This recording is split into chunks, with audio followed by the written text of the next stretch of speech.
ang unipormeng kupas na may bahid ng dahas. Dudublihin ko sahod nyo, wag na kayo lumihis ng landas.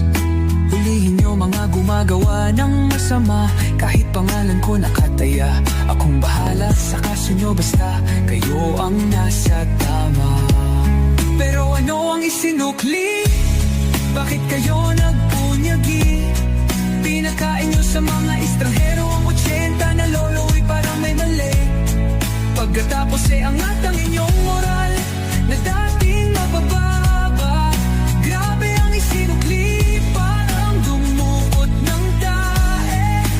Tapos nilagay sa kamay, sabay sampal sa kanyang muka. Mahal ko ang Pilipinas, di ako papaapi. Ipinanganak ako sa bayang mapagtimpi. Ipaglalaban ko ang kalayaan, kahit ako'y masawi. Sisikatin ang araw, muli tayo magsasamang nakangiti.